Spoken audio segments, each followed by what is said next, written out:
Guys, ngayon nga ay pag-uusapan natin kung ano nga ba yung naging journey ko dito kay Akansok. So, nakapasa ako dito nung April 16. So, at ngayon lang ako makakasahod, guys.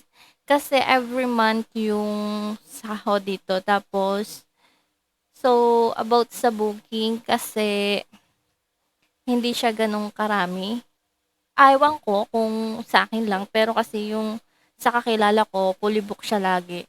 And ako kasi, nung nag-plot ako ng schedule, isa lang, tapos kinabukasan dalawa, isa, dalawa, minsan pa nga wala.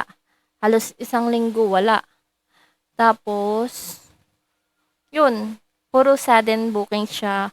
Wala akong, puro sudden talagang subaybay lang ako sa aking computer kung magkakaroon siya o hindi. Refresh lang ng refresh yung ginagawa ko.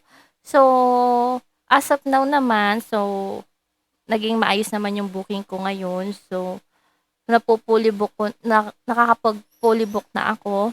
And, yan, unti-unti nang dumadami yung estudyante ko. So, yun, hoping na dumami na talaga siya. And, sana magtuloy-tuloy na 'to. So, sa mga katulad ko na mahina ang booking sa akin, so, 'wag po tayong sumuko and tiyaga lang po, dadami din 'yan. Saka kapag may nag-book po sa inyo na bagong estudyante, bigyan niyo po yung best niyo para po sa inyo na siya mag-book, okey.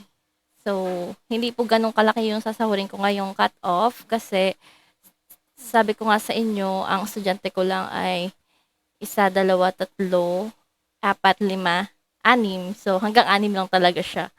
So, kasi ako dahil may full-time job ako, every 6 to 9 lang ako nagbo-book dito kay Akadsok. So, yun, merong linggo na halos 1 week puno. Meron namang 1 week na dalawa, tatlo lang yung klase ko sa loob ng isang araw. So, ayos na rin yun kasi part-time job ko lang 'to. So, and about naman po sa penalty, so siguro meron na akong may penalty ako, 2 beses ako na penalty kasi nga hindi ako makapasok doon sa classroom. Sabi, yun, hindi ako makapasok, so absent na ako doon. So, yun. Yun lang naman yung penalty ko, wala naman akong late. Eh, yun lang. Yun lang guys. So, sa gustong mag-apply dito kay Akadsok, ay, yun, type nyo lang yung Akadsok sa akasok.com sa Google and yun, mag-fill up lang kayo doon. Tapos, after 2 to 3 days, may magte-text o may tatawag sa inyo confirmation kung kailan kayo pwede ma-interview. And interview at demo na nga pala yun guys. Tapos, pag nakapasa kayo, magsasagot kayo ng mga courses. Yun. Pag okay na yung pinapagawa sa inyo ni TM, yun, pwede na kayo mag-plot ng sked, ng slots.